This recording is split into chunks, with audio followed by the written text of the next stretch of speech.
Target spot is a potentially devastating leaf spot disease of tobacco that begins as the tobacco canopy forms.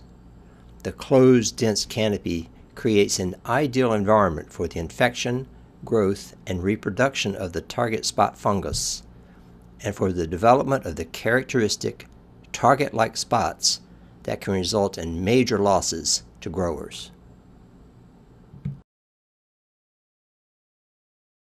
Target spot typically starts during warm, rainy periods in June. The fungus produces spores on the soil surface that blow up onto leaves and cause small, circular spots called primary lesions.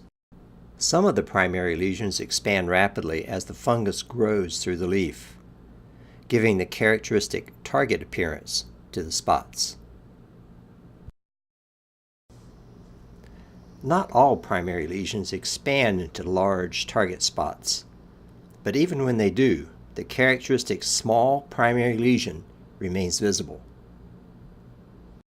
On a fully expanded leaf, numerous infections may occur.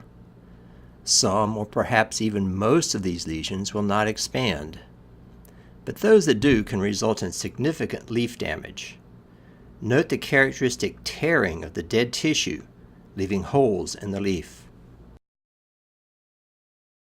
On leaves low in nitrogen, target spot lesions can get very large and have a distinct halo. The dead tissue that falls to the ground can provide the pathogen a place to survive until the next tobacco crop. As the epidemic progresses and warm, rainy conditions continue, disease becomes severe. The pathogen reproduces on the underside of leaves, and spores are dispersed to start the next generation of disease. The epidemic that began with spores blowing from the soil onto the lower leaves is now moving up the plant.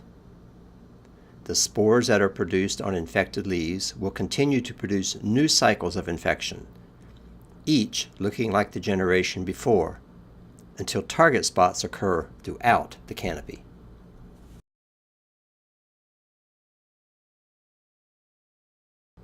Target spot epidemics can result in devastating losses in the absence of controls, so management practices must be employed to minimize losses.